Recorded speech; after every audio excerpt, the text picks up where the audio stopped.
Dzisiaj chciałabym Ci powiedzieć, pokazać, jaki jest proces podejmowania decyzji.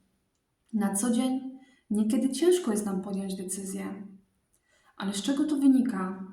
Z czego to wynika, że nam jako menadżerom, kierownikom jest trudno podjąć decyzję? Czasami wynika to z tego, że mamy zbyt mało informacji. Czasami wynika to z tego, że nie mamy świadomości tego, co nas ogranicza. Chciałabym dzisiaj na przykładzie prywatnej szkoły, która stała przed wyzwaniem podjęcia decyzji, czy wdrożyć od nowego roku nowy program edukacyjny, aby zwiększyć prestiż, aby uczniowie mieli lepszą wiedzę, aby bardziej ich wyposażyć w narzędzia i umiejętności na przyszłość, czy zrobić to wdrożyć ten program nauczania już teraz, czy odłożyć w przyszłości. Podchodząc do tego przykładu dyrektorki, która stała przed wyzwaniem, czy wdrożyć, czy nie wdrożyć, możemy pierwsze co zobaczyć, że jest to decyzja proaktywna. Ona nie jest reaktywna, czyli nie wynika z przeszłości, że trzeba jakiś problem rozwiązać z przeszłości, tylko dyrektorka patrzy w przyszłość. Przejdźmy sobie do tego przykładu. Bardzo go skrócę, ale po to, żeby pokazać Tobie kontekst tej sytuacji, która wymaga podjęcia decyzji. Dyrektorka prywatnej szkoły rozważa wprowadzenie nowego programu edukacyjnego dla uczniów. Program jest nowoczesny i może poprawić wyniki nauczania, ale wymaga dodatkowych szkoleń dla nauczycieli oraz zakupu nowych materiałów dydaktycznych. Część nauczycieli popiera zmiany, natomiast inni obawiają się zwiększenia obciążenia pracą. Dyrektorka musi zdecydować, czy wprowadzić program już w następnym roku szkolnym, czy odłożyć decyzję na później. W pierwszym etapie, co my zrobimy, aby podjąć decyzję? Najpierw wyodrębnimy sobie cele, czyli określimy problemy decyzyjne w strukturze organizacyjnej. Następnie rozpoznamy mechanizmy psychologiczne oraz błędy poznawcze. Brzmi skomplikowanie, ale zaraz to wszystko będzie wyjaśnione. Kolejnym krokiem będzie stworzenie planu wieloetapowego, który pomoże podjąć decyzję pozwalającą na minimalizację ryzyka operacyjnego. Jakie są główne źródła niepewności w tej sytuacji? Z pewnością wydolność kadry nauczycielskiej. Liczba nauczycieli, która wykazuje chęć poszerzenia swoich kompetencji. Następnie musimy rozstrzygnąć, gdzie nauczyciele mogą się szkolić. Kolejnym etapem jest zweryfikowanie, czy mamy finanse na te szkolenia i na wydatki na materiały edukacyjne. Potem trwałość postaw trzeba zweryfikować, czyli czy opór części nauczycieli jest przejściowy, czy może przerodzić się w długofalowy konflikt osłabiający strukturę szkoły. To są ważne rzeczy, to są ważne pytania, na które należy sobie odpowiedzieć. Przejdźmy do tych mechanizmów psychologicznych, które mogą pojawić się przy podejmowaniu decyzji. Niewątpliwie będzie to opór kadry nauczycielskiej przed zmianą, który może powodować podział wewnętrzny tej kadry nauczycielskiej. Jakie są tutaj jeszcze mechanizmy psychologiczne?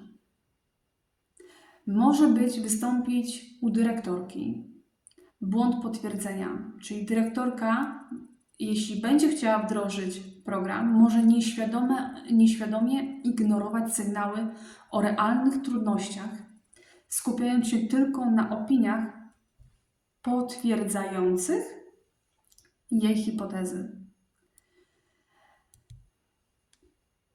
Odpowiadając sobie już na te pytania, przejdźmy do etapów decyzyjnych.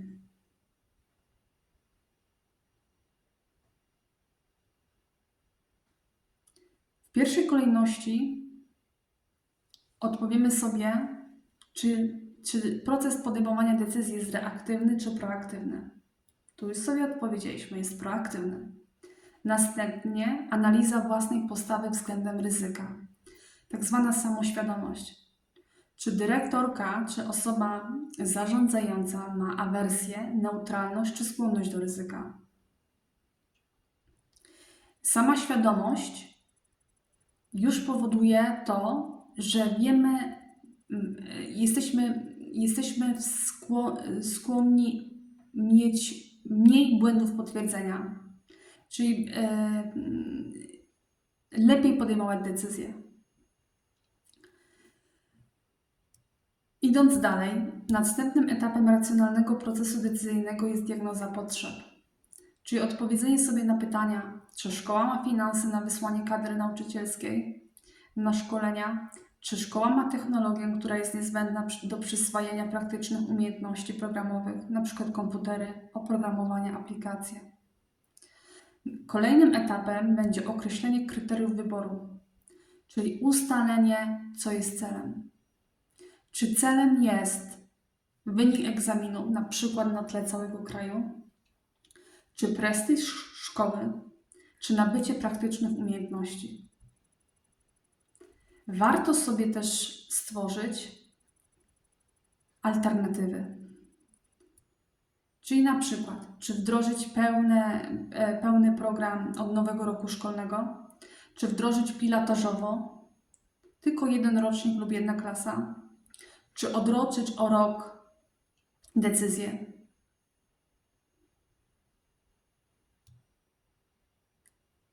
Należy też rozważyć mocne i słabe strony każdego scenariusza. Odpowiadając sobie na pytanie, znając już te mechanizmy, znając etapy, można dojść do takiego ustalenia, że najbardziej racjonalnym rozwiązaniem wydaje się wdrożenie etapowe. Dlaczego? Ponieważ uczniowie będą mieli już możliwość edukacji na wyższym poziomie. Mamy kadrę nauczycielską, która wyraziła chęć, część wyraziła chęć rozwoju, więc nie ma powodów, aby zwlekać z wdrożeniem nowego materiału. Podsumowując,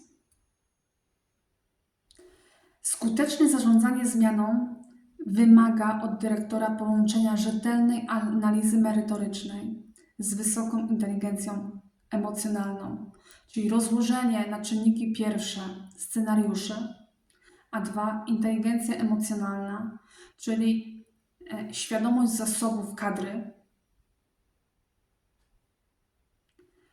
Decyzja powinna być traktowana jako proces wymagający stałego monitoringu i komunikacji z zespołem. Jaka jest ogólna autorefleksja dla menadżera, dla kierownika, dla prezesa?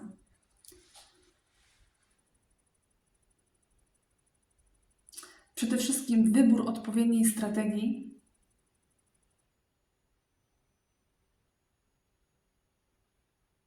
wiąże się z odpowiedzialnością.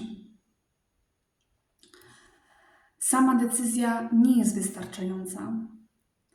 Trzeba jeszcze przełożyć tę decyzję na zadania.